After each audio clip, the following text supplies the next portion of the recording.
depois que os computadores surgiram e que se popularizaram, muitos dados passaram a ser gerados. Os produtos mais comprados nos supermercados, a idade média da população, o horário de pico do transporte público. Mas como tornar todas essas informações relevantes e usá-las para melhorar os serviços públicos? Esse é o desafio do governo e esse é justamente o tema do Eu Fiscalizo de hoje, que começa agora.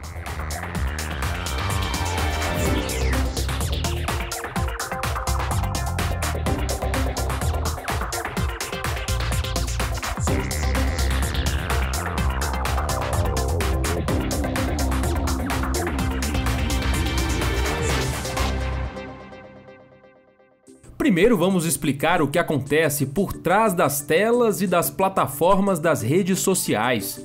Como é possível que canais de vídeo saibam exatamente o que você gosta de assistir?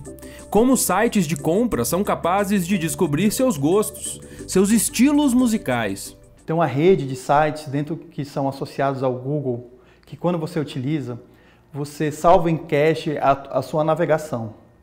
Então, se você, na sua navegação, você viu alguma coisa sobre um tênis, vai cruzar, esses dados vão cruzar num banco do Google, da rede dele, e vai justamente ver o tipo de tênis e a cor que você quer. Mas antes de continuar, precisamos falar mais sobre análise de dados.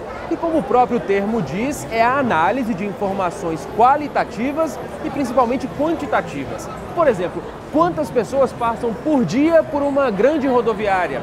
Quais são os horários de maior movimento? Quais os destinos mais procurados? A análise desses dados é fundamental para tomar decisões do tipo: quantas vagas de ônibus precisam estar disponíveis? Quantas linhas devem ser colocadas? E de quanto em quanto tempo os ônibus devem passar? A análise de dados é você sistematizar o que você está observando, seja no mundo real, seja no mundo não real, mas no digital. Em qualquer ambiente você precisa sistematizar e encaixar aquilo que você está observando, olhando, vendo, contabilizando, contando em caixinhas, para ter a inferência ou entender como essas caixinhas se relacionam entre elas ou em que medida elas aparecem com uma maior ou menor frequência em determinado período. Mas a simples análise dos dados poderia ser mais ágil. Foi quando entrou em cena o cruzamento de dados. Ainda falando da nossa rodoviária, agora informações do Departamento de Trânsito passam a ser importantes para saber quais são as melhores rotas para os ônibus. A assistência social cruza dados para saber quais são as áreas da cidade mais carentes de transporte público e assim por diante. Os dados são fundamentais, então o IBGE como órgão estatístico principal do país, mas muitos outros, nos níveis estaduais, enfim, que também colaboram, bancos de dados do governo, tudo isso, quanto mais bancos de dados nós tivermos, melhor, porque nós temos mais dados, um gestor terá mais dados para analisar o contexto e tomar decisões políticas, implementar políticas, inclusive avaliá-las. Acontece que nos últimos 20 anos a análise de dados ganhou aliados extremamente importantes para que ela, de fato, acontecesse de forma completa e rápida: os computadores. Antes da era digital, as análises eram feitas por amostragem, ou seja, voltando ao nosso exemplo da rodoviária, eram escolhidos períodos específicos do dia, em ônibus também específicos e contada a quantidade de passageiros, tendo assim uma média da demanda diária pelo transporte. Com a digitalização dos processos, inclusive com o acesso digital aos ônibus, hoje já é possível saber exatamente quantas pessoas passaram pelo terminal, quais ônibus cada uma delas pegou e onde e quando embarcou e desembarcou cada um dos milhões de passageiros que usam o transporte público todos os dias. Desde sempre houve análise de dados. O que acontece é que hoje a gente tem uma facilidade e ficou cada vez mais barato você analisar, coletar e trabalhar com os dados. Muito obrigado.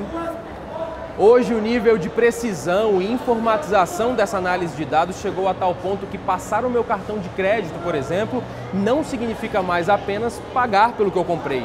Fazendo isso, o meu banco sabe exatamente onde eu estou e o que eu estou fazendo. A operadora do cartão sabe que tipo de hábitos de consumo eu tenho. E a Receita Federal sabe do dinheiro que eu estou gastando e do dinheiro que o dono dessa banca está recebendo. Na era digital, os exemplos vêm de aplicativos de trânsito, por exemplo, que cruzam informações de usuários, de satélites, de GPS e conseguem dizer exatamente onde há um congestionamento e por onde um motorista deve seguir em tempo real. A análise de dados, ela nos permite, por exemplo, focar, ou seja, concentrar a nossa fiscalização naquilo que vai gerar um melhor custo-benefício para a sociedade.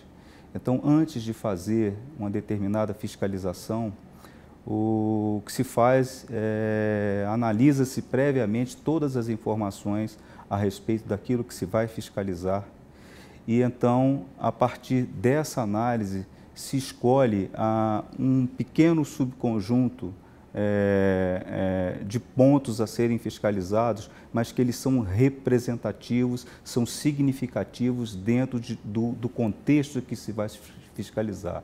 Tanta importância deu origem ao cargo de analista de dados, posteriormente ao de cientista de dados, atualmente uma das profissões mais promissoras do mundo. O CDO é o chefe que vai cuidar para que os dados sejam coletados e armazenados e distribuídos de forma correta. Acho que para se tornar um cientista de dados, você precisa ter 3 conhecimentos. O conhecimento matemático, estatístico, um pouco técnico, um conhecimento que a gente chama um pouco de programação, de hacking skills, que é um pouco como é a programação, como você usar o computador para vários casos específicos, e o conhecimento da área que você precisa. Então, você vai utilizar na medicina, vai utilizar na ciência política, vai utilizar na farmácia, então você vai utilizar em vários lugares específicos.